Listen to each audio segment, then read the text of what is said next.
James. This is episode 32. Unfortunately, we haven't been on here for a while. And part of it is we've been without internet. We've been moving a couple of times. We've wasted a lot of Hades.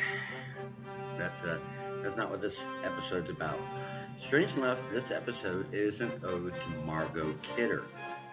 Now, I actually did meet the woman, and I will, as we go through, I'll be talking about the various pictures. I'm going to start looking them up now so I can see which order I'm going to put them in. Let's see here. They better be in this order. Yeah, this has been kind of fun. Let's see here. I've got them in one of the sections. Okay. Well, anyways, as I'm looking at them, let me talk about the situation and how I met her.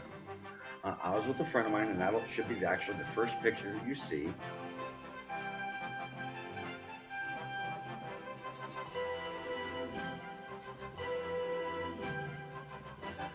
We went to Packrat Comics for the Not a Comic-Con Comic-Con. Margot Kidder was the guest signer there.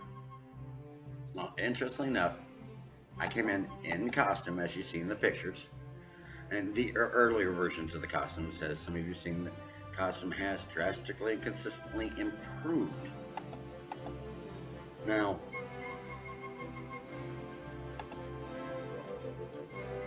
I'm still not finding it. Let's enter me Betty. Off on them.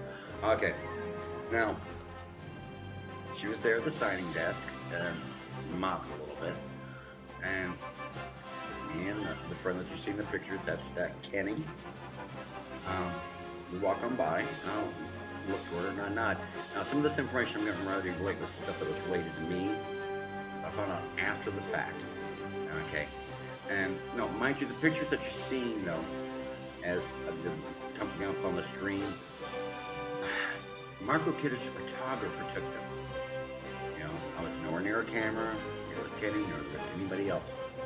Now, Margot Kidder happened to see me and the costume, and much like the very famous character Lois Lane that she portrayed back in the late 1970s, she got incredibly curious to that point where she had signaled her cameraman to follow us, and she was following us discreetly, which is when I found out she also overheard me talking to Kenny. Now, Kenny knows I happen to be a fan of her work.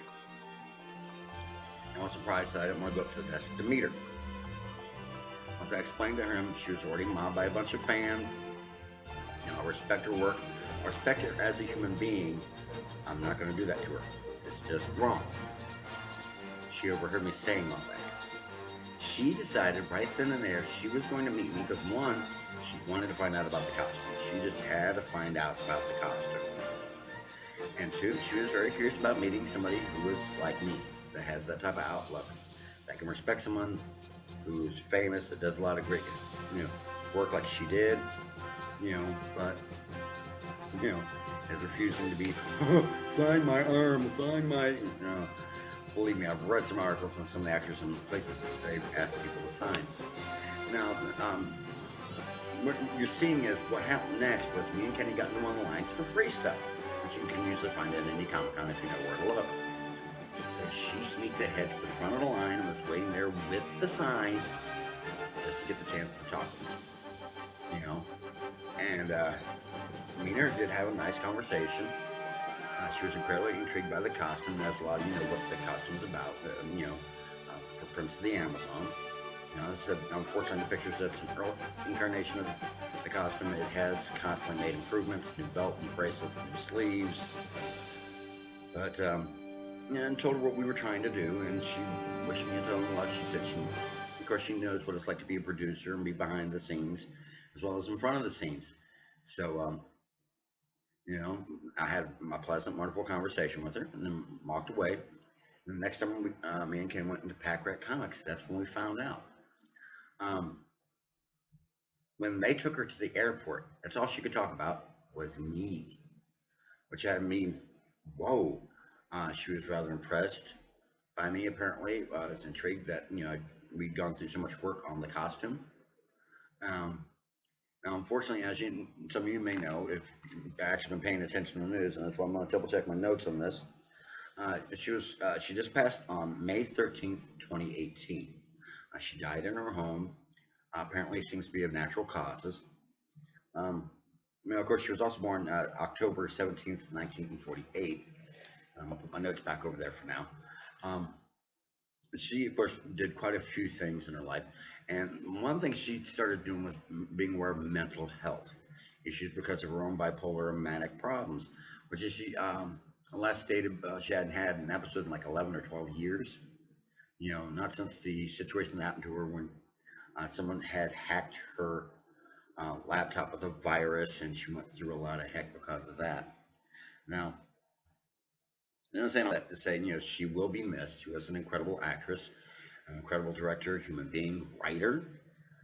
A lot of people don't realize that the flying scene of Superman the movie, when you hear Margot Kidder's voice in that poem she's reading to the flight scene, she wrote that. She's written quite a bit. She even, I think there was a situation where she was called Baghdad Betty because she was opposing a war, which most people should oppose. War makes sense. Why senseless killing? Why just help a bank get money from another country that doesn't want to give it up? It goes on and on like that. But, as I said, this mailing an ode and pay respect to her, and, how much I did respect meeting her and getting to know her. And that's pretty much all I've got for this episode. Sorry, this is kind of short. We will be starting to make these a regular basis now, because now that we've got internet again, and unfortunately this is being shot on a laptop again, but we're saving up to get new camera equipment after our original camera equipment was stolen. The things are slowly but surely coming along. So, as I said, this is mainly an ode to Margot Kidder, and to show the pictures. And as I said in prior episodes, now that I'm finally back, think for yourself. Don't let some loudmouth idiot make your decisions for you. Take a look at both sides of the issues, and hopefully think for yourself. Well, this is Josie James, shutting down for now, and we will try and be back in about a week. We've got a lot of issues we're going to try and cover. I'm going to try and get back into doing interviews again if it's even possible, because currently I'm working third shift at a job. Joe's also working, and we're pretty much busting our butts on this. So, but hopefully keep your fingers crossed where you've got the Vampire is a Hippie movie to do. Once we get the camera equipment, we're going to see about getting the Kickstarter started for it. And we've got several episodes already written up for Prince of the Amazons. And we're still short on some actors. So if you happen to know someone who's into acting and doesn't mind working for free and would be interested in the challenging role, let us know. This is Josie James saying, you have a good day.